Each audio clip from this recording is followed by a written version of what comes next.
Welcome, everybody, and thank you for joining today's webinar. My name is Stanley Wu, and I'm the Omega Program Director and Director of the Resilience Project. This webinar is hosted by the Omega Collaborative, a consortium that is working on the global polycrisis that includes the Millennium Alliance for Humanity and the Biosphere at Stanford, the Kranz Foresight Analysis Nexus, or the FAN Initiative, the Resilience Project, and the New School at Commonweal. We're delighted to be joined by Alnoor Ladha and Lynn Murphy in conversation with Michael Lerner to discuss their new book, Post Capitalism Philanthropy, Healing Wealth in the Time of Collapse. This book takes us on a journey from the history of wealth accumulation to the current logic of late-stage capitalism and to the lived possibilities of another way of knowing, sensing, and being that can usher in life-centric models. A little housekeeping before we get started. If you have any questions during the presentation or conversation, please type them into the chat to both panelists and attendees, and we'll get to as many questions as we are able to. Also, please note that this conversation will be recorded and posted on the Omega website. Now, without further ado, I'll hand it over to Michael Lerner. Thank you, Stanley. And Alnoor Ladha and Lynn Murphy, welcome. We're so really thrilled and delighted to have you here. I won't spend time on your bios. We put up a short version on the site, but suffice it to say that both of you, through a series of incarnations, both in and connected to philanthropy, but also transformatively outside philanthropy, have made truly major contributions to global healing, global justice, the search for a new way of being human on Earth. And your book, Post Capitalist Philanthropy, Healing Wealth in the Time of Collapse, with a foreword by Vandana Shiva, in all my years of reading in the philanthropic literature, this is truly a unique resource. Nobody's done anything even remotely like this. It's brilliantly, I'm going to lift it up so people can see it. It's actually, part of the beauty of it is that it's brilliantly produced, and there are quotes on the front and the back from the former Eve Ensler, author of the Vagina Monologue. She says, post-capitalist philanthropy is an essential mystical revolutionary handbook that should be required reading for anyone involved in philanthropy. And there are like quotes on the back from a series of extraordinary people who you don't normally see blurbing philanthropy books. So we're in a evolutionary, revolutionary space with you, the two of you. And so we're so honored and delighted to have you. You're going to make a presentation for half the time, and then we'll have conversation and respond to questions in the chat. So Lynn and Alnoor, over to you. Beautiful. Thank you, Michael. Thanks, Stanley. Thanks, Omega, for having us. And thank you for sparing our bios so we don't have to be embarrassed by small S self-identities and all the trappings of attribution. With that, I wanted to open our time today, as we do in the book, with just a prayer, and I'll read the prayer as we have it here. May this text, may this time we have together today serve the healing of all beings, including the fallen deity of money and its offspring, the shadow alibi philanthropy. May the colonized mind and body be liberated, including our own. And today, the word presentation sounds a little bit formal. I think where our intention is to really offer up some lines of inquiry to explore this notion of post-capitalist philanthropy. And how do we find ourselves to be ever more contextually relevant in these times? I think those who are sitting in the same state as Commonweal last week with the closure of Silicon Valley Bank, this week with all the weather patterns, we recognize there are winds of change that are blowing. And so we really are sitting with this inquiry of how do we continue to do our inner work that we can see what the outer requirements are for us to be ever more contextually relevant, with greater humility, with greater trust, with greater embracing of not knowing, which doesn't necessarily preclude us from any sort of action. So that's the inquiry we're inviting us all in to be with today. And some of what we offer may be uncomfortable. You may feel constriction in your body or tension, or you may feel numb. You may shut down from listening to us. You may feel excitement. We welcome all of that. Sitting in the discomfort is part of how we learn and how we stretch and how we find our ways into this liberated body mind. Our praxis for change. And so we're asking one question just to sit with as you listen. Just for each of us to sit with, what am I still holding on to? Like, what is it that I'm still holding on to that may not serve? So we'll just sit with that question as we listen. And with that, Alnoor will start to tell us why philanthropy, what we're invoking around post-capitalism, and perhaps some of the paradoxes we embrace. Yeah, and maybe just a continuation of the prompt is to stay with the trouble, to stay with the discomfort and not rush to solutionism. You know, the Occidental mind, the Western mind is trained in solutionism.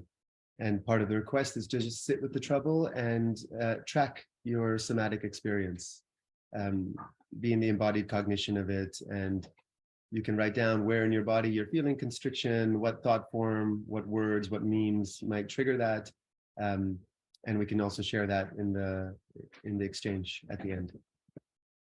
So maybe to start with why philanthropy, I certainly had no intention of writing a book on philanthropy or spending much time in philanthropy. I was an activist, organizer, strategist for the last 20 plus years. And my experience of philanthropy was very rarely a good one, as you can imagine, funding for anti-capitalist and post-capitalist causes and working with social movements, mostly in the global South. And what we came to realize is that philanthropy is the upstream. Almost all social movements, unless they're volunteer-only social movements, are being funded by big philanthropy. Civil society, NGOs, not-for-profits, the whole complex is being funded more and more by philanthropy as we move and have been moving into a deeper and deeper neoliberal state over the last 50 years, where the state plays a smaller and smaller role in civil society, and its role becomes to protect capital and to promote corporate interests. And so we have a state-corporate nexus on the one side, and we have a philanthropic NGO industrial complex on the other, and the two are related, and the two feed each other. And philanthropy, just in grant making, this is not endowment, in the last year of data we have, which I think is 2018 or 19, was about $2.2 trillion. So it's the size of Canada's GDP, you know, a G7 country's GDP. And it's the most occluded, untransparent sector that we have because of 501c3 tax law in the US and the exportation of the US philanthropic paradigm across the world. And so we have this very secretive sector that is used to launder money, both physically and morally, and impose the will of 1%ers into civil society. And at the same time, a lot of chest beating and triumphant attribution and acknowledgement of the work. And so one of the sort of questions and inquiries we sit with is, what if part of the crisis is the way philanthropy is responding to the crisis? More hierarchy, more doling out change, more control, the perpetuation of victim, perpetrator, savior, drama cycles, etc. And most people in philanthropy like to believe that they are on the good side of the equation of progress. And we're sitting with, what if our calculus is wrong? And what if progress is not an arrow moving ever upwards to some benevolent future of ascension, or whatever the New Age trope is? And that maybe time is more cyclical. And scientists may call this period the Anthropocene. In the Vedic tradition, We are in the Kali Yuga, within the Yuga cycles, we're in the Dark Ages. The Buddhists would call this the age of degeneration. The Hopi would say this is the time of the sixth sun. The Iroquois would say this is the time of the seventh fire, where we have to choose continued human destruction of the biosphere or some other choice, some other way of knowing, being, relating, sensing with the world. That is not just simply about solutionism, but shifting the very ontology. Ontology being onto from the Greek word being, sometimes seen as vision. And so the manner by which we approach is more important than what we think we're approaching, because even what we think we're approaching and what we think we know is determined by ontology. So ontology determines structure, and then structure determines ontology. And the two are discursive, self-reflexive, etc. And so we invoke this idea of post-capitalist philanthropy as a paradox. And of course, philanthropy and capitalism itself are in competition and feed each other. A few people have amassed so much wealth that they're determining the agenda of philanthropy. It's an externalization, as economists would say. And then this concentration of wealth, where does post-capitalism come into it? And part of our argument is that let's use capital in the short period of time where capital is useful, 10 years, 15 years, it's a self-terminating logic. It's going to implode on itself. You cannot have perpetual growth on a finite planet. And so then the question becomes, how do we use this capital in this short period of time where it's useful to build post-capitalist infrastructure? Land sovereignty, food sovereignty, water, energy, medicine, educational sovereignty at a bioregional level. And so there's resilience before these impending cascading collapses deepen and deepen and deepen. And of course, many people in the world have been living in these collapses since at least the time of colonialism and the conquistadors. Certain people's worlds ended, and very soon all of our worlds are going to end in the way we see them. And it's very hard for the human mind where we're evolutionarily and cognitively impaired, right? We have this temporal myopia where it's difficult for us to see beyond a certain event horizon. We think what happened yesterday is a determiner of what will happen tomorrow. And we know discontinuous change and collapse of civilizations has something else in store for us. And so how do we embrace what's coming? How do we stay in a non-dualistic approach, not collapsing onto hope or collapsing into fear and despair, as they're both functionally equivalent? We'll start with a couple of slides just to orient the conversation. And maybe while Alnoor is doing that, just to say that, as Alnoor was suggesting, the way that we're invoking post-capitalism is not an old versus new. It's not rooted so much in temporality. It's much more that we're trying to see what comes that is actually informed by capitalism. And for us, we're sitting with a set of like a pluralistic container of values of what post-capitalism could look like that can include kinship, solidarity, empathy, cooperation, nonviolence, altruism, a whole other background condition, if you will, that also lives innerly in memetics around us and innerly. That is a way that when we invoke post-capitalist realities, it's these ways of being that point us in other directions. So we're not pointing so much to the old versus new. And this is the inquiry we're sitting with. And Alnoor is going to then kind of move us into, well, what is the background condition? What is the memetic structure that we're currently operating in? So people often ask us, well, okay, if we agree with your analysis, what should we do next? And part of what we say is, well, what are you doing now? What values are you living in now? As Lynn says, post-capitalism is not another ism to come after the existing neoliberal paradigm.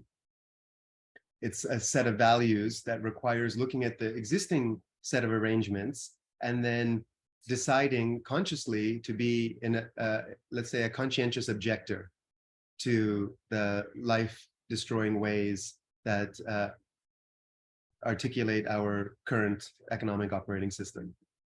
and to move to something else.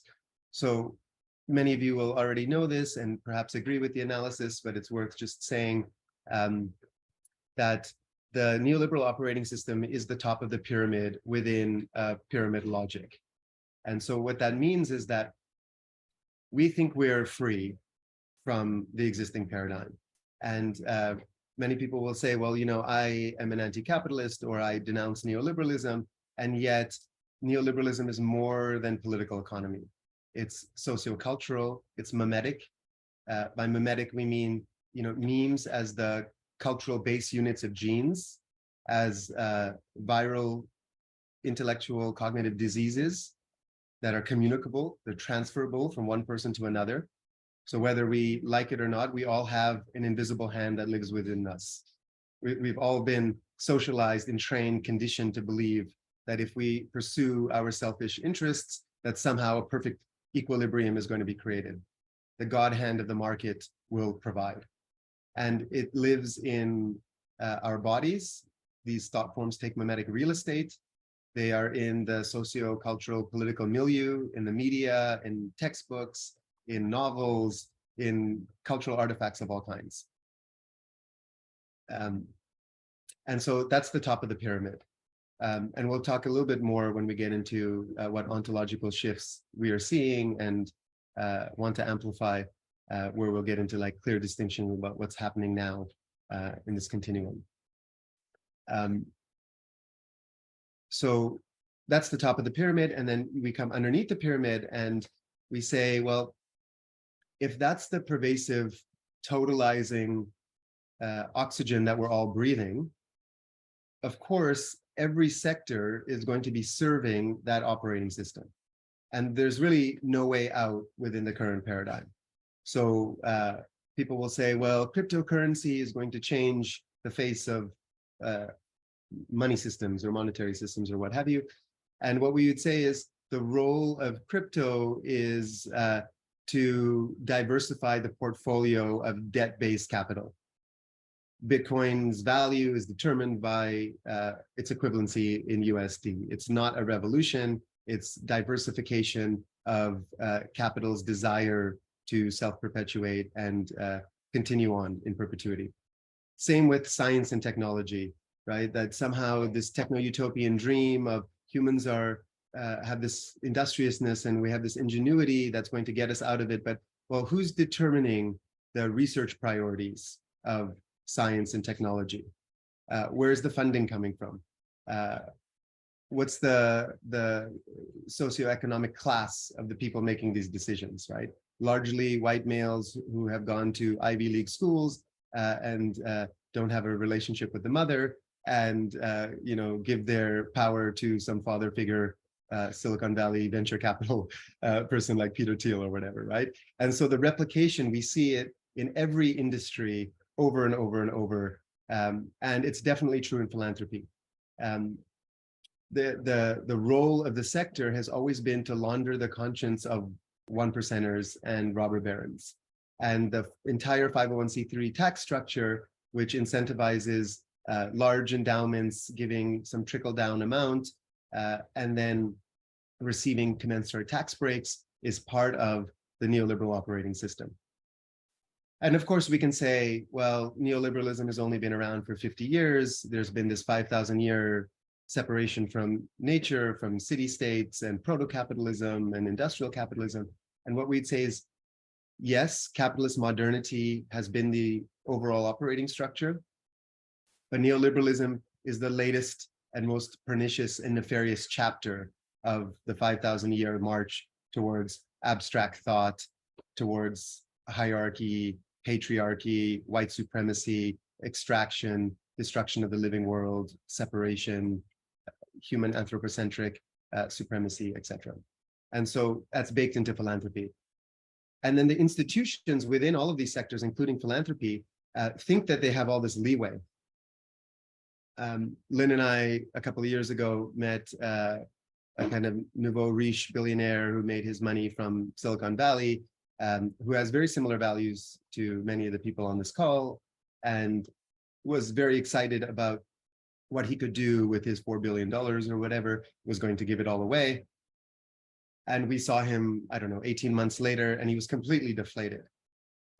Operating within the 501c3 structure, he had to have a very limited remit on what his foundation could do within certain tax laws. He had his accountants and lawyers and investment bankers and hedge fund managers all telling him he must grow his capital pool. And he went from this very ambitious, I'm going to give all my money away, to maybe I push the 5% and give away 6% or 7% while he's making 20% in hedge funds that are invested in fossil fuels. And so even the most radical progressive people and institutions within this structure replicate the structure because we are enmeshed in this pyramid logic. And then the same goes for individuals. It doesn't matter how radical or free thinking we are, the mystics among us, the alchemists among us, the assassins among us, even within these organizations, the best they can do is reform or slightly less harm than their counterparts who are, whatever, at Ford Foundation and OSF and Gates and imposing neoliberal, neocolonial development across the world. And so that's the essence of pyramid logic. So as we sat with all of this and recognizing all of our complicity within this, whether you sit within a philanthropic organization, whether you're an individual working as an NGO, whether you're a person who manages your household within the nuclear family structure, we were recognizing just how caught we are.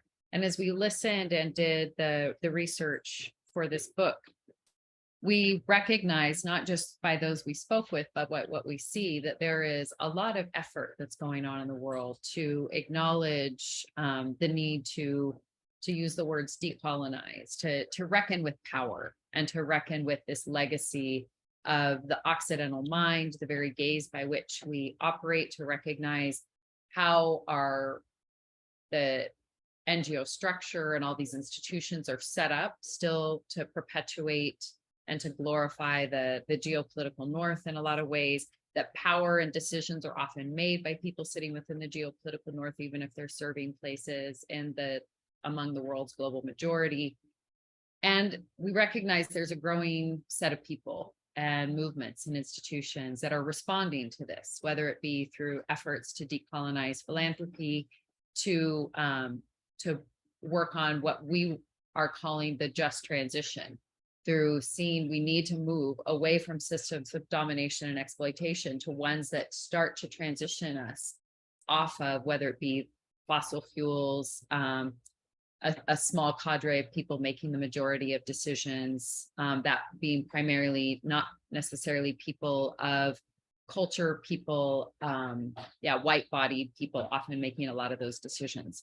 So we acknowledge this, and we were looking at this movement of what we would call the just transition through this Three Horizons framework that Bill Sharp offers us. And as we actually sat with it and looked at it, we recognize that sometimes the language, the content is on Horizon 2, acknowledging the meta crisis or the poly crisis or the need to get monies in the hands of communities themselves. But still the tactics and the approach is often in Horizon 1. So efforts to look at the Green New Deal are still within an extractive system. It's, instead of going after fossil fuels, perhaps lithium. And obviously there's ones that are more obvious, but when you really get into it, you recognize that governance, that tactics are still kind of reformist agenda in their nature. And they're still rooted in an ontological gaze, the very way that we perceive reality, that is materialistic, that is separatist, that still has airs of competition more than kinship and finding right relationship. So we sat with like, well, why is it that we're seeing so little around this Horizon 2?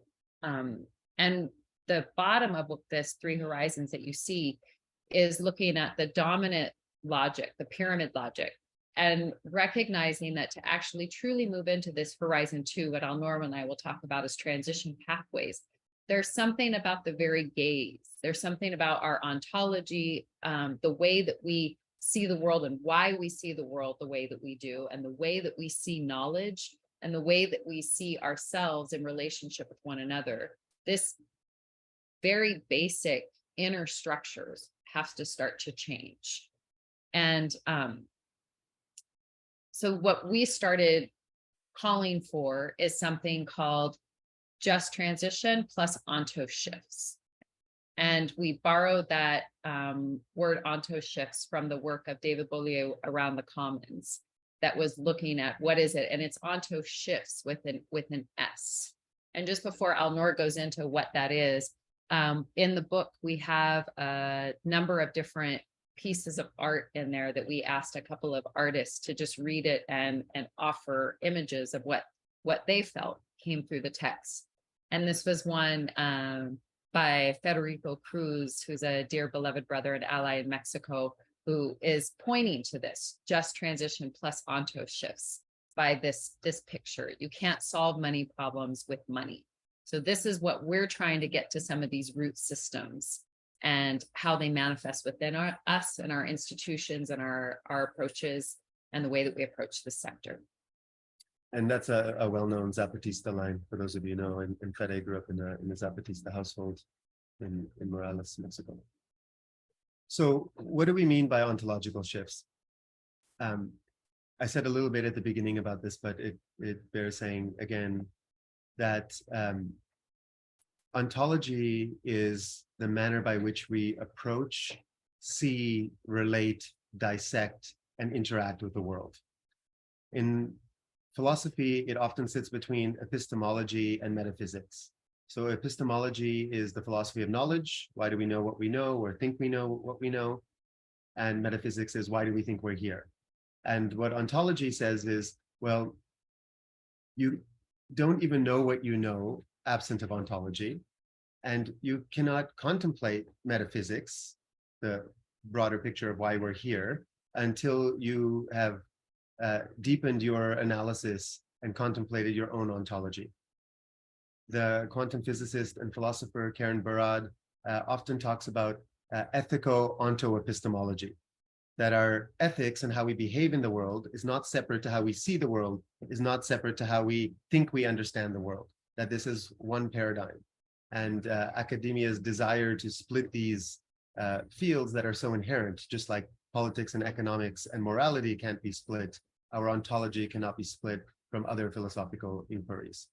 And so part of the question we ask is, how do we move from this dominant pyramid logic to more emergent, relational, animistic, queer ontologies that trouble our very notions that we've inherited from 500 years of colonialism, so-called Enlightenment logic, scientism, and industrialism.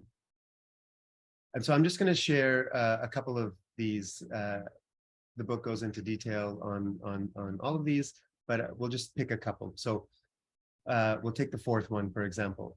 The source code of capitalist modernity is based on separation, materialism, and positivism. And what this means is that we are taught through, initially through the dualist notion that humans are separate from the natural world. And part of the Enlightenment dualism was that men are separate from women, that white Christian men are on top of this pyramid, and everyone else is other. And this was the justification for colonialism and genocide in the so-called New World. And that separation has a very deep anthropocentric exceptionalism at its core. And it also suggests that because we are separate, and through our rational mind, we can then reduce the material world to its constituent parts. So the table that this laptop is sitting on can be reduced to its atoms, and its atoms to its neutrons and its protons and its electrons, and now with quantum physics to its quanta or photons or qualia or what have you. And that not only can we understand the mystery of the living world, we are entitled to understand the living world in this way. and that the role of science, its eventual goal, will be to find this grand unifying theory of everything, which is the holy grail of all science, but especially the natural sciences and physics. And then we say, well, okay, what is an antidote logic in this continuum? And one way to see it is to start to embrace more non-dualistic approaches, to say we're not dismissing science, but science is the floor of understanding as opposed to the ceiling. 200 years ago, we believed that the Earth was less than 1 billion years old, and now we know it's 4.4 billion, we know, and that it's a continual basic shared understanding of fact using a very particular type of circular axiomatic logic, and that's useful, but that's not the end of the story. And that we can hold that and also hold mystery, which is not a problem to be solved by the rational mind. And how do we move from a materialist worldview to an animistic worldview, where the universe is alive, the cosmos is alive, the Earth is alive, which we know even from, science is the younger brother of common sense, and mysticism is catching up with through Earth system science, through deep ecology, etc. That the world is a living system. We are constituent parts within that living system. And how do we move to more queer worldview from this kind of heteronormative monoculture of mind to many ways of knowing, being, sensing, and relating to the world? And moving from rationalism to relationalism, where we are in relationality. And so this table, another way to view this table that the laptop is sitting on, is this wooden table is kin that I'm in deep relationship with. It has sacrificed its life to be in relationship in this way. It has its own agency, its own will, its own entelechy. And I'm not entitled to do with it what I want outside of consent and dialogue. That would be a more indigenous, mystical, Sufi Taoist worldview. And we're not saying these ontoships are just like a key turn. They require practice. They require staying with the trouble. They require being in contemplation and sitting with the complexity and ambiguity and the chaos that we find ourselves in, and 5,000 years of consequence. And so what does it mean to be alive in the age of consequence, in the Kali Yuga, in the Anthropocene? So then I'll just pick one more, maybe the third from the bottom, entitlement to entrustment. There's a Sufi proverb, often attributed to the great mother speaking to her children. And she says, "You are entrusted with everything and entitled to nothing. You are entrusted with everything and entitled to nothing. You've been entrusted with the bounty of life, with oxygen, with your epigenetic, genetic patrimony and matrimony, your cultural inheritance, your endowments, and these are not entitlements. Entrustment requires responsibility. It requires taking on the consequence and bearing the consequence of your behaviors and actions. It requires an understanding of karma and the karmic spiritual implications, for example, of being a money hoarder at the end of time."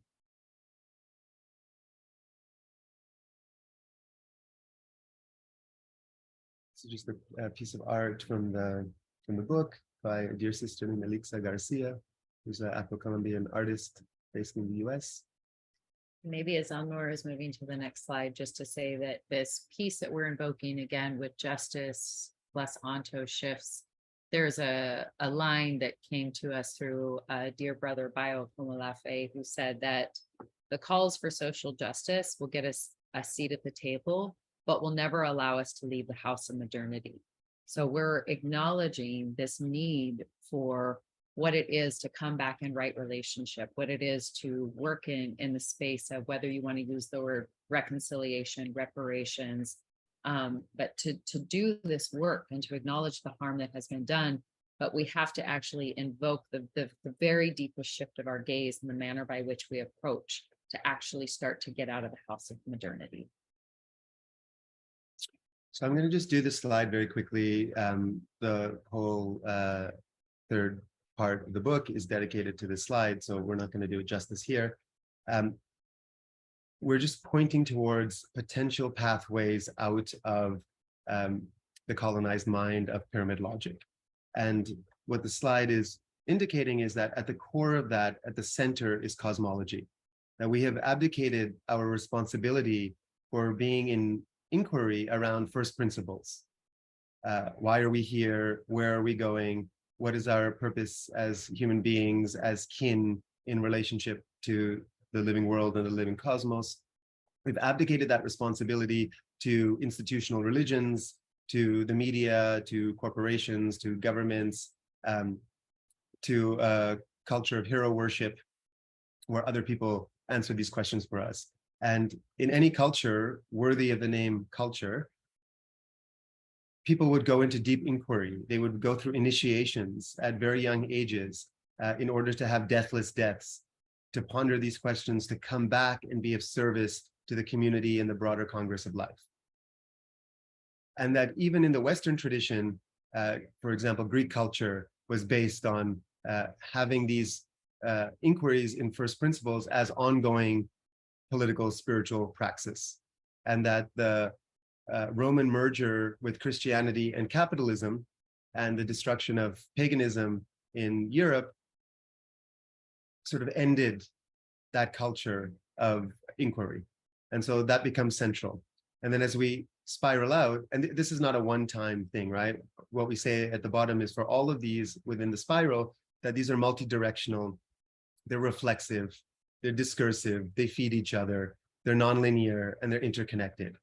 And so how we see the world and how we show up in the world at that moment changes as the way we see the world changes, as how we show up in the world changes. And one does not go before the other. Meditating in a cave for 10 years may or may not help you do that work. This kind of new age trope of do the inner work first belies the fact that our context is not asking for such, that something else is being asked of us, that inner work and outer work are simultaneously mirroring each other and are necessary self-reinforcing aspects of each other. And so as we move out, we go into rethinking the individual as webs of relational entanglements. So this kind of Occidental Eurocentric notion of the human as individual and the individual as the locus of control has to give way for even what science is now understanding is that we are holobionts. We have evolved through symbiogenesis, as Lynn Margulis would say.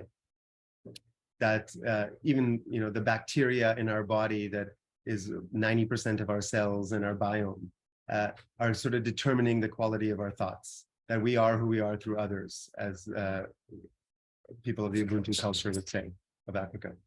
And that these webs of relational entanglements are embedded within broader social ecologies. And what we call communities or institutions or movements or cultures or nation states are actually also holobionts in a fractal way. They are social ecologies. My dog agrees. His name is Dunya, which means world within worlds. So he's reinforcing the fractal nature of this. And then these social ecologies are embedded into sectors that we could call biomes.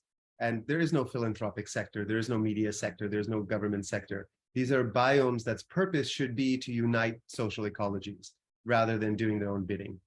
And that these biomes then feed into a broader superstructure, which we could think of as, instead of an operating system, which is an old model, right? This is not going to be about Marx and Engels and a couple of smart white Europeans cracking the next ism, but more of a mycelial service and superstructure as this kind of mycelial web that is interrelated and has a purpose. And that purpose can only come from initiated adults who have understood the depths of cosmology and ontology.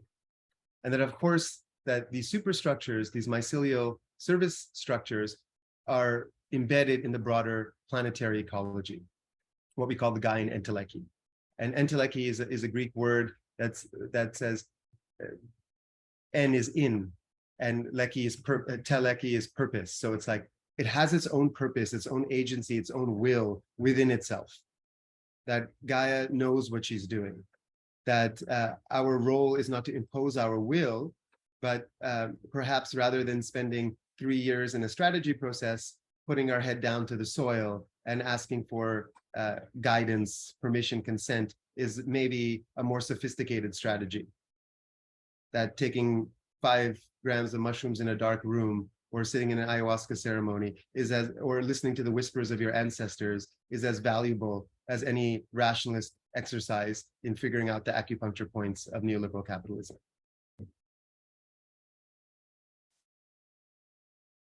So as Alnoor was speaking with the spiral logic, our intention there is not to try to replace one hegemonic view with another, but rather to invoke the fractal infinite possibilities and the journey in inner and outer interconnectedness to find our way. And as Alnoor and I were listening for, what could be done now in the philanthropic sector if it takes itself as a biome, connecting social ecology as a web of relationships that's really grappling these notions of cosmology with the humility to recognize there's a call and response from the earth and from the cosmos herself. We came to what we call the 5 elements mandala. And we use the frame of a mandala because it's a healing journey, and it's one that goes in and goes out at the same time. And so what I'm going to offer here is our subjective view of what could be called these transition pathways, moving us towards systems that honor life, towards what the unknown of what post-capitalist realities might eventually look like, feel like, taste like in our world. So this mandala begins with, as this slide shows, there's 2 axes, and the horizontal axis looks at what is it within ourselves to do the work to be in solidarity. So that's invoking the ongoing inner praxis, not the self-identified allyship, but this ongoing inner work to actually live in solidarity. And in this case, the element of water is on the left. And what is it to live in solidarity with Indigenous peoples? So if philanthropy says, okay, I'm going to take some of my endowment funding and I'm going to grant it towards these Indigenous peoples with the land that they are stewarding, and I'm going to ask them to give me reports, and I'm going to check in every couple of years. This is not the quality of solidarity that we're invoking. This is actually acknowledging that there's peoples who've already been living these post-capitalist realities for a very long time, who have a lot of knowledge and ways of being and tending waters and lands and forests, especially where the biodiversity is around the world. And what is it to shift the ontological gaze, to live in right relationship with the stewards of those places and those peoples? It means that as people look at, for example, fire ecology in the state of California, where I used to live, it means not just taking traditional ecological knowledge to put it into the very metrics that we're all looking at to see how we can continue to use our Occidental gaze and that deep knowledge, that deep epistemology and way of being to justify how we're trying to now solve the very problem we created. It's a more humble way of practicing what is solidarity with this other piece of what is restoration of right relationship and kinship. And so the other side of that axis is the element of fire. And here we're really invoking a lot of the social movements and solidarity with those social movements, especially among the world's majority, those who are often in the places where lands are still being stolen or taken, or people are being pushed off, or the myriad issues that we know that there are many movements around the world that are already trying to not just stand up in an us and them, but resist, but their very way of being, their way of resacralizing life itself is itself a social movement. And how do we do the deep work to come into right relationship and restore what has been lost and an ongoing practice of solidarity? So that's this piece of it. And then that assumes that there's preparation for an actual alchemical state change, which is our other axis, this axis of transform and create. And at the top of that is the element of air. And here we're invoking the creation of new, ancient, emerging cultural contexts. Many of us have heard the cliche for many, many years that it's easier to imagine the end of the world than the end of capitalism. So why is that we're so caught in systems of destruction that we actually have a real dearth of the collective imaginary of what are life-centric systems? So this is work that looks at memetics and narratives and listens to the artists and asks them to really do the deep work to show us what some of these new, ancient, emerging cultural contexts can be that value and that recenter life. And at the bottom of this is the earth herself, the element of earth. And this is what we call creating post-capitalist infrastructure. And this looks at where bioregional sovereignty for food, for water, for health, for education, for cultural sovereignty. This is where you can imagine a lot of working on asset management within and everything that needs to happen in this material form that is a shift of power, and that is much more, it's working with this notion of kinship and restoration in this transformation itself. And I'm invoking the notion of alchemy and transform because it assumes a state change. And so we're showing this as transition pathways that is also invoking what Alnoor was just laying out, these onto shifts in all the ways that we approach this. So this whole mandala revolves around the center, which is the element of ether. And for ether, for us, this is acknowledging that we have a misunderstanding at best, all the way to a very deep broken relationship with life force herself.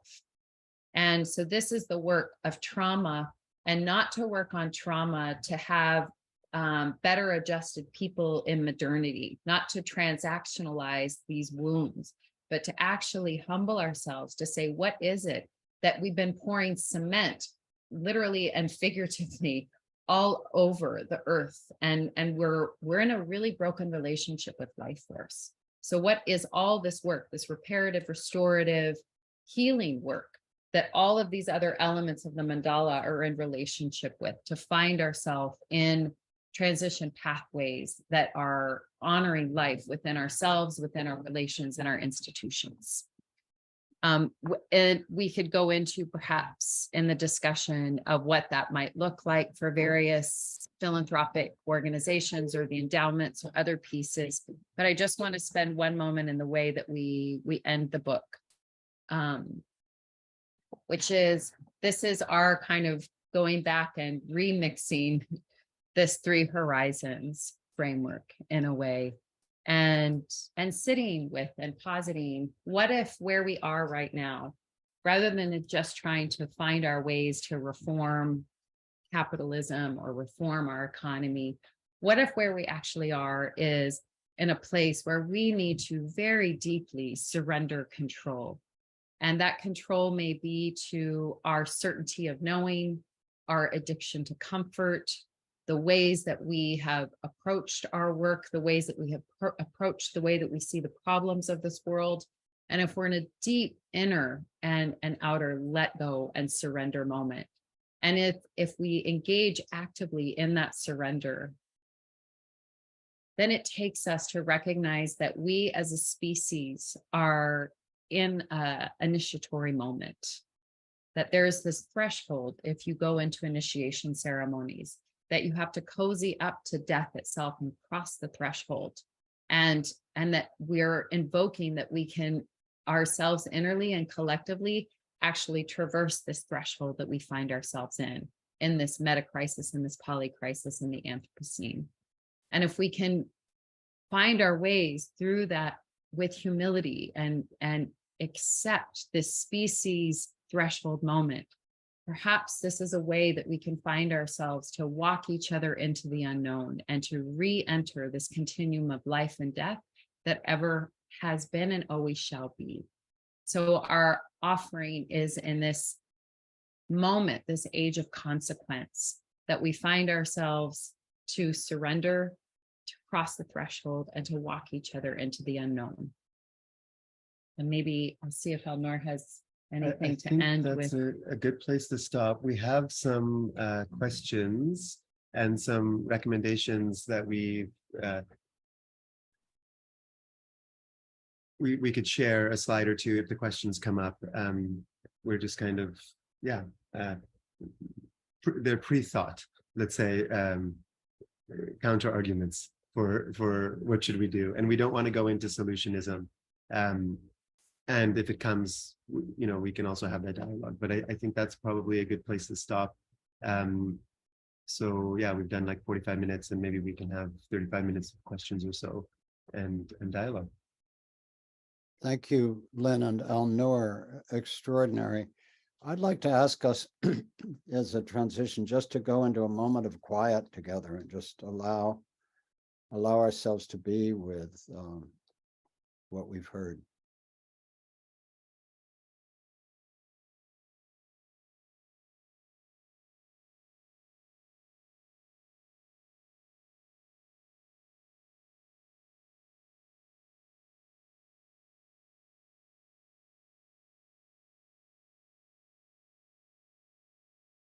Peace, peace.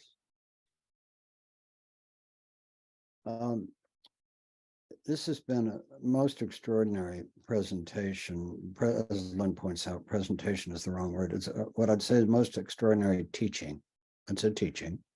And I would like to invite all of you, first of all, please post questions, but more than posting questions, I'd be very curious if any of you have had somatic experiences being together today, that what's happened to you as you have not only listened to, but participated in this teaching.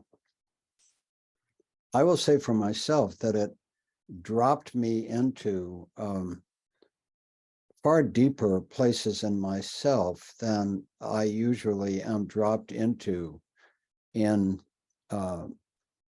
electronic communications like this. And I'm just curious if any of the rest of you have had experiences, whether positive or negative, in that polarity that you'd like to share. Did it, as Lynn said, did it make you uncomfortable? Oh, a heart is floating up. Great. And more hearts can float up if you want. Did it make you uncomfortable? Did it remind you of things? Patton Stevens says, I had to let go of taking notes and listen, absorb, allow. Beautiful. Thank you, Patton. And others, let's just hear from you. What happened to you as we sat together experiencing deep teaching? What was your somatic experience? What happened to you? It took me deep. And I want to, as you do that, I want to read a line of one of many in this extraordinary book that goes like this. Part of the practice of resistance to dominant culture is to create and live alternatives of such beauty and extraordinariness that the so-called, quote, others, end quote, are magnetically drawn to post-capitalist possibilities. As part of this, we must enact spiritual political praxis with others in community and in dialogue to create embodied cultures of change and lived possibilities. And then there's a note after that. The word spiritual is loaded for many. We use it here to distinguish between the materialist Newtonian aspect of reality as the seen world and gesture toward a more quantum Borean aspect of unseen and unknowable as also real. But the line I loved was, part of the practice of resistance to dominant culture is to create and live alternatives of such beauty and extraordinariness that the so-called others are magnetically drawn to post-capitalist possibilities. And Alnoor and Lynn, you have chosen that, and there'll be people on this call who don't know where you are calling from and don't know about where you are living. So could you both speak for a moment to just the choices you have made to live lives of such beauty and extraordinariness that actually are magnetically drawing people to post-capitalist possibilities. Mhm. Yeah, there's this cheesy line by, I think, the lead singer of the Eagles. He said, I forgot what his name is now, but he said, call someplace paradise and kiss it goodbye. Yes. Right. And so we'll describe where we live, but we're not saying this is any utopia, right? It's just a practice, and it's Right, one. sure. And so we are in the northwest jungle of Costa Rica, on a land project called Tierra Valiente, Brave Earth in English. It's 88-acre organic regenerative biodynamic farm. 23 of us came together and bought the land and put it into a trust, so nobody owns it. Nobody can speculate on the land or its increase in value. We call it a post-capitalist experiment. Part of the reason is, we say, it's the Kali Yuga. So the one thing you shouldn't speculate on, which is Pachamama herself, is the one, guaranteed investment, right? Real estate always increases in value.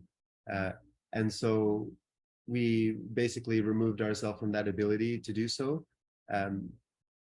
Everyone here is either an activist, an artist, or a healer. No one has a lot of funds, so the small amount of money we put in to collectively buy this land was most people's life savings or borrowed money, and they'll never see that money back. And that's part of the gift of what it is to be land stewards. We have a healing center here. We call it the Center for Applied Cultural Transition. And we run it as a not-for-profit cooperative with no distinction between capital and labor. So whether you put in money or you're a full-time local Costa Rican working here, you get the equal dividends. So that's kind of, part of our work and where we live. And we're not doing it to make some big show of what we're doing. We want to live our values, right? Like Lynn was living in California. I was living in London, and then New York, and then South Africa, and always in quite urban environments, and paying thousands of dollars of rent, or paying mortgages in a house you don't own, and working in jobs you don't like doesn't seem like an interesting strategy at this point in history. And so we just reduce our cost of living by growing our own food and living in community in this way, and we're less capturable. If you want a Wikipedia page and a big job title at Google and whatever the dominant culture is serving on tap, you are susceptible to being co-opted and manipulated and seduced. And so we're not saying we're not capable of those things, but we're just we're trying to minimize the ability for the dominant culture to elevate us within the deathways.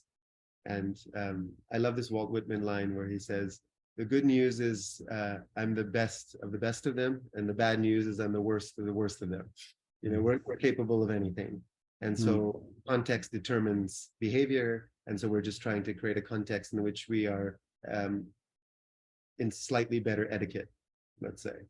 And Lynn, you made the transition from being a full-on philanthropoid and a very significant foundation with a bright future. And one of your early way stations was to spend time at Commonweal, and now you're down in Costa Rica. What? What's that? Dog barking. So okay, now he's quieted. But in any case, what has this transition, this lived transition been for you from somebody who was a very promising career in large-scale philanthropy, coming to Commonwealth for a while, finding your way down to Costa Rica? How has this lived transformation been for you? Wow, thank you, Michael, for the question, and just honoring the relational lines and the land that Commonweal and being in the garden at the time that I was, and my relationship.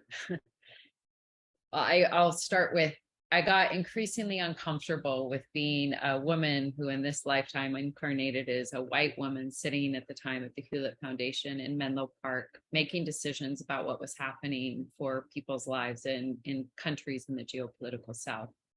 And the contradiction that I felt in philanthropy with the 5% and the endowment and the investment. And so I had to, it was kind of one of those like soul and heart things that told me no matter what, you got to resign. And it can be terrifying because you're let going of vocation, livelihood, identity, place where I was of service. And on the one hand, I completely fell apart. Some of you who know me over the years know that I would get up and down. And this was a process of inner undoing. And if I really take it into where my spiritual with the political praxis is, it was a way in which my ego's attachment to importance had to get just kind of cut at every level, including any sense of attachment to the importance of work that's in the energy of ambition or of getting it right. And so this is where you'll hear Alnoor and I again and again try to sit with that we have to do this inner work within ourselves in an ongoing way, continually. So it was that, as well as I kind of often will say that I no longer wanted to live in a world that was determined by the writings of Adam Smith or Karl Marx. I was looking for other ways of knowing and being. And that took me to commonweal, to permaculture, to somatics, to ecology, to eventually meeting Alnoor and knowing that we had something to do together. And I quite honestly resisted coming to Costa Rica at first. I lived here in the 90s, and being again a woman from the global north who's worked around this planet, I was really sitting with the ethics of what was it to come here in this time and how to do this in a good way. What Alnoor didn't say about the project here is there's both the stewardship of the land, there's this, as he said, the Center for Applied Cultural Transition, which means we're all in the active lived praxis of how do we walk off the neoliberal structures within ourselves, within our relationships, within the place that we live as well here in this community called San Juan. So we're working with a mutual aid network, and how do we be in right relationship with the peoples who've been stewarding these lands, the ancestors, the Malaku, who were here well before, and those who've been stewarding these lands for the last decades. And maybe the last thing to say on a personal note of how I have found my way here is continue to listen. And these days, that also means spending part of my time in another part of the country, mostly in solitude, communing with the mountain and the river. So I'm not anthropomorphizing, but more, I keep getting to be more and more in solitude to then find what's really mine to do. Thank you.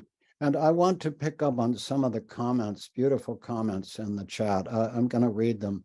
Alicia Whitnick, in response, as someone who feels deeply spiritual and connected to the universe in my personal life, it is absolutely transformative to hear this language and teaching applied to the world of philanthropy, the immense challenges and how we rethink and reimagine how we approach everything we do. Thank you so much for your brilliance and your bravery in sharing this reorientation and questioning.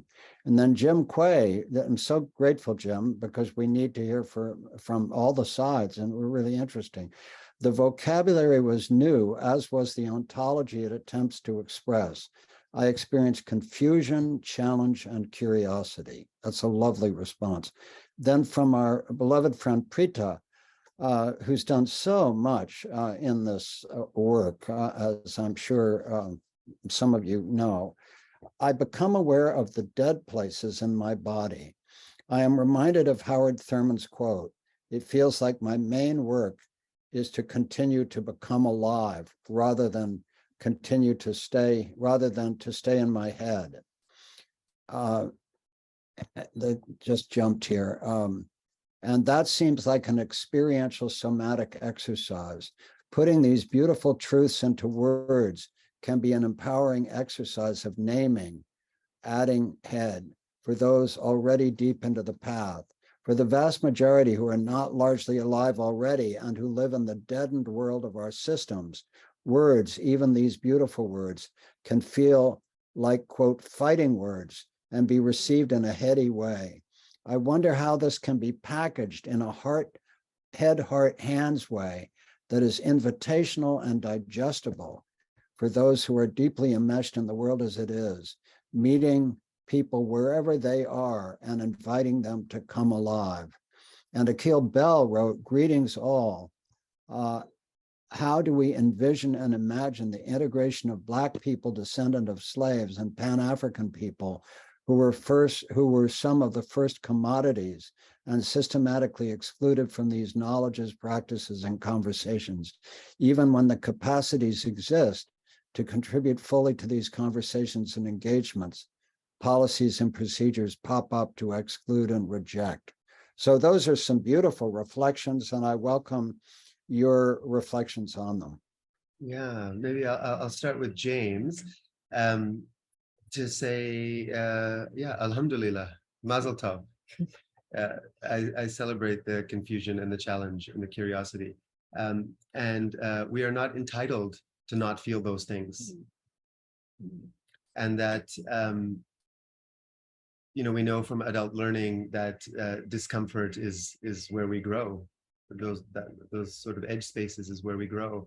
And part of what we are trying to do in the book is to create new vocabulary. And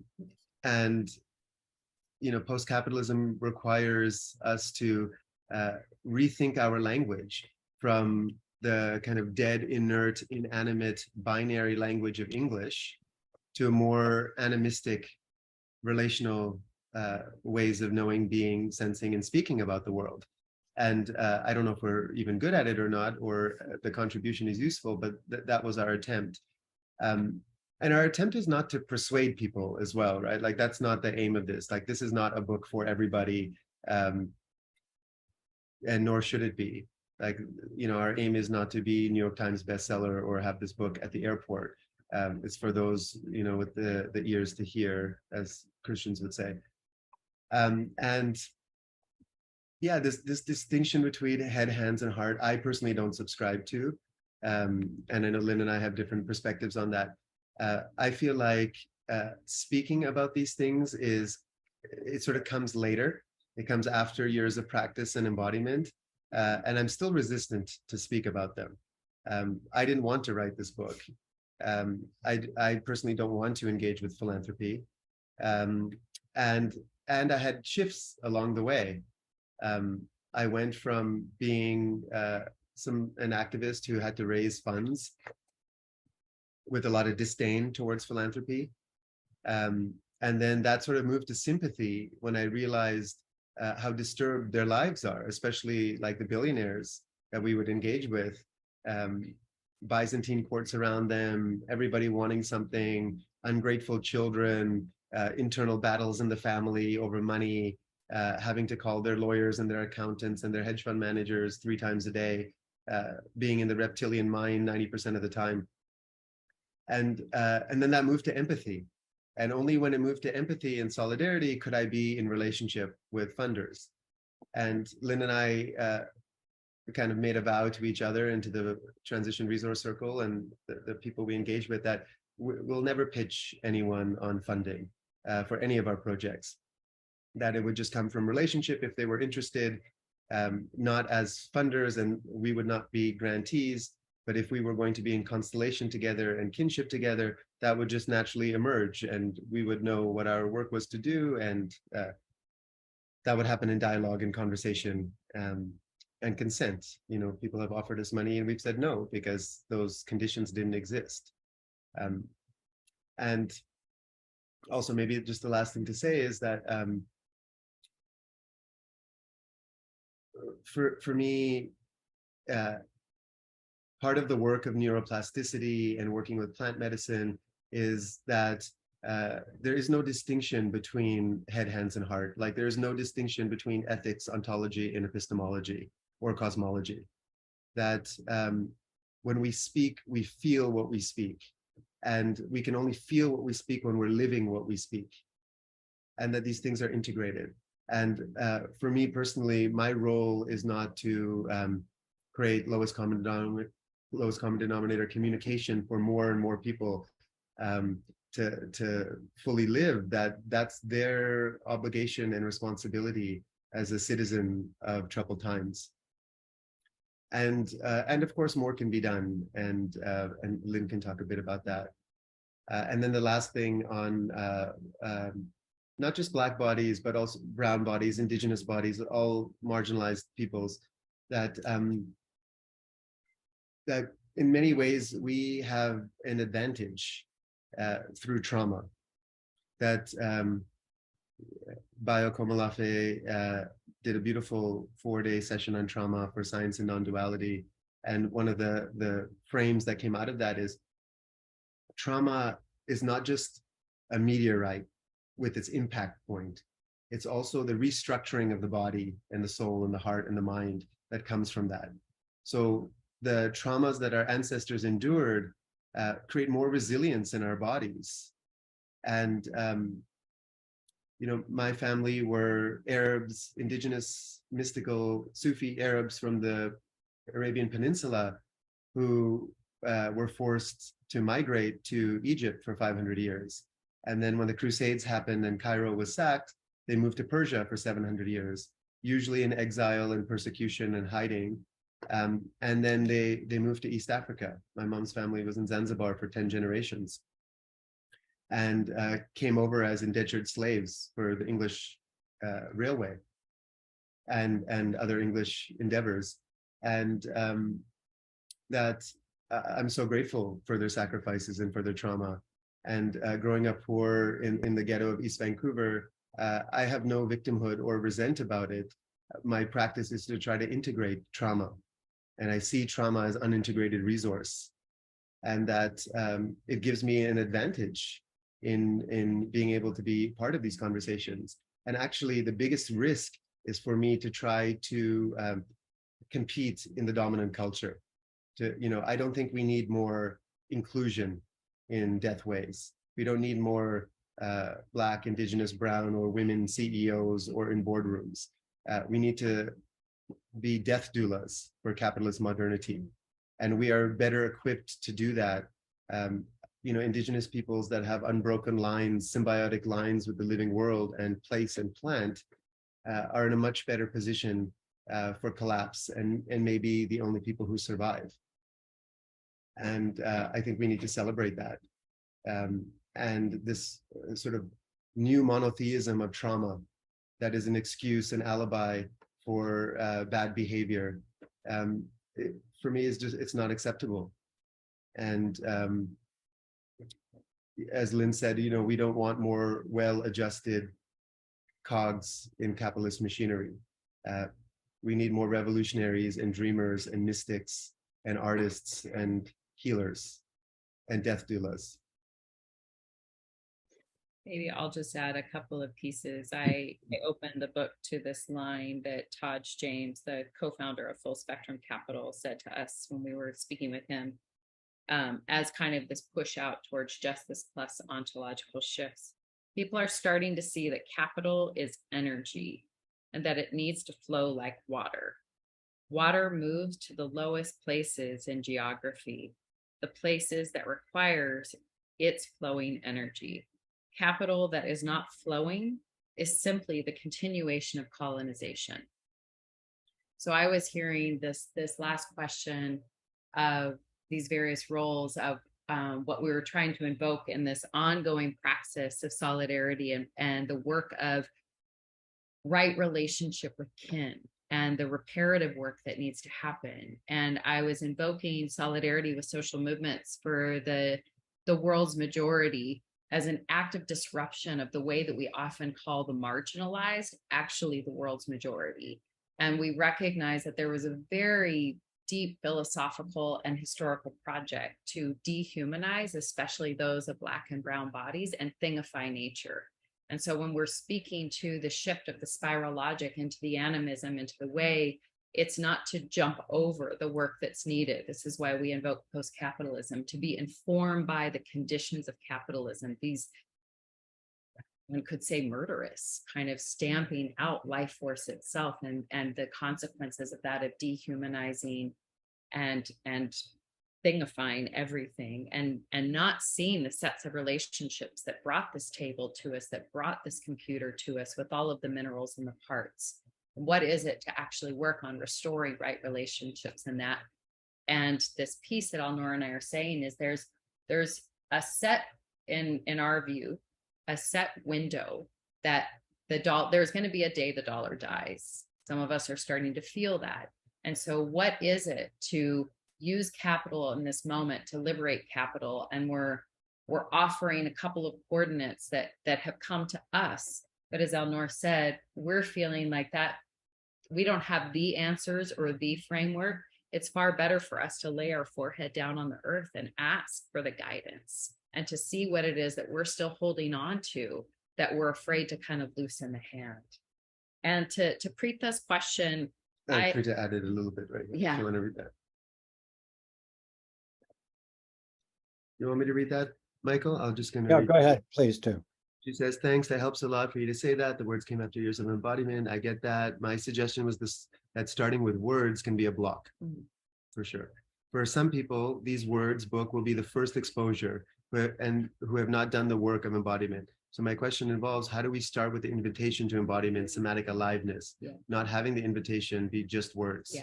I know you're doing that in other contexts. Yeah, so I was going to say to Preetha's piece is that the project Alnoor and I co-guide, we call it a temporary organizational zone called Transition Resource Circle, is working. We do gatherings with funders or funder activists to actually all of ourselves to go into this inner and outer work, to work together in this spiritual political praxis, to work with embodied cognition and other ways of being and knowing.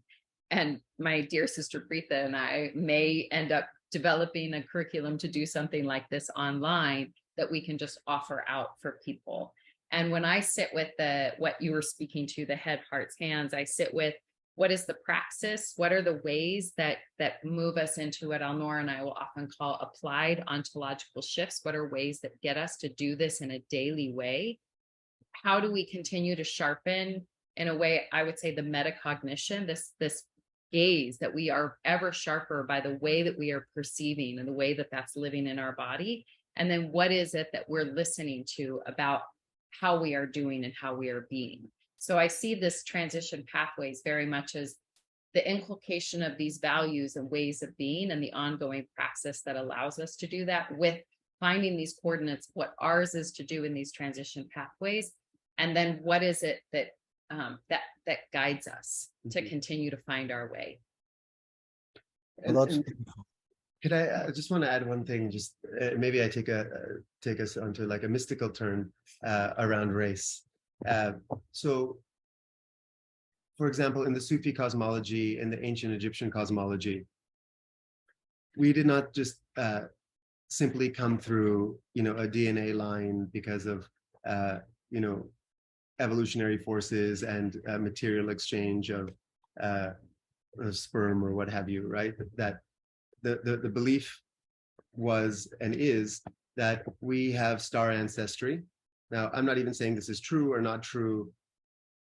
Maybe we do willing suspension of disbelief for a couple of minutes, that our star ancestors, including us as a complex of being, chose our physical DNA line, chose who our parents would be, chose our time of incarnation to come through in the Kali Yuga in this context, and that we have chosen to incarnate in white bodies or brown bodies or indigenous bodies or black bodies or trans bodies or queer bodies or hetero bodies or what have you. And part of our task is to remember what the spiritual aim and teleology was of choosing these forms, and that we are here partly to do the redemption work of our ancestors and to honor their trauma and their sacrifices. And now, if that's true, let's assume it is just for the purpose of this inquiry, then the question is, well, look, if the world's wealth is our collective endowment, right? None of us made this wealth. Like, rich people think that they are industrious and intelligent, but maybe they're just lucky and greedier than other people. Now, whether true or not, again, we'll suspend disbelief. And so you take a toilet, for example. We just flush the toilet and don't think about it. And that was hundreds of years of labor, huge amounts of water, engineering, technology, the roads that we use, the universities that we go to, all the technology we use are hundreds of thousands of people's, if not millions of people's, if not billions of people's labor, right? Then we include the global extraction supply chain and fossil fuels, and the entanglement just deepens and deepens and deepens. We live in this culture where we believe the small s self has pure agency and is making all these decisions. And what quantum physics is teaching us is that we meet the universe halfway, that wave functions collapse into superpositions of possibility based on our awareness, our consciousness, our interbeing, and our interaction with these things. And so something else is at play, whether we acknowledge it or not. There's co-agency, there is entanglement, there's historical antecedent, there's all of these forces working to bring us into this current moment. And what archetypal role do we want to play? Do we want to be the benevolent philanthropist doling out change? Do we want to be the money hoarder at the end of time? Or do we want to declare to the living universe and the living cosmos and the living planet who we are at every moment through intention, action, consciousness, ontology? That's the moment-to-moment choice we have. We want to talk about embodiment. That is the front line of embodiment. Well, this is very beautiful. We're in the last minutes here. There's a very pragmatic question from Alicia Whitnick about, is there a link about the work Lynn and Preeta are doing? But I would add to that, is there a link that people can follow to your collective work, both the Post Capitalist book, but also where can people who have been magnetically drawn to the beautiful choices both of you are making and have made in your community, and people, I'm not making you exceptional, people all around the world are making these choices, but for those who are drawn to learn more about your work, where can they find that online?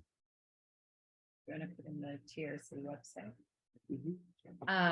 So first of all, I spoke, Preeta, we have part of our work in doing this book and also the gatherings has been having an accompaniment circle. And Preeta has been engaged with us in that way as an accompaniment circle among others who are near and dear to the Commonweal and perhaps the Omega family. And Orlin, we saw Orlin's name. Exactly. Yeah, exactly. So just to honor that. And so I spoke ahead of that. Preeta and I have anything to announce, but we have an intention to find a way where we can work with an organization or it's beyond an organization, I would say a collective service space to develop some of this, to offer it out and offer those who want to engage in post-capitalist realities. And then there's the work that Alnoor and I are doing ongoingly in the Transition Resource Circle. That's this name that we have of this temporary organizational zone. That, as we said, includes some in-person gatherings, will increasingly, right now we're at the end of a webinar series. We have one more, but all of the webinars are on a YouTube channel. If you type in Transition Resource Circle, you can see previous webinars where we've had incredible guests be with us who have been speaking to different inquiries that we go into in the book and offering their wisdom. So you can engage with us in that way.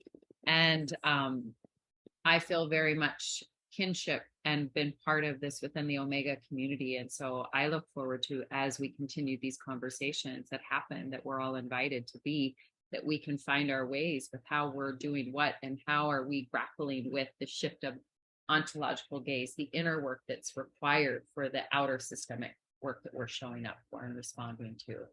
So yes, you mentioned service space, which is such a beautiful community that Preeta is so involved with Nipun Mehta and my colleague Cynthia Lee and many others. Very beautiful contribution. Well, Lynn Murphy, Alnoor, Ladha, we can't thank you enough. For those so inclined, I'm going to hold this up.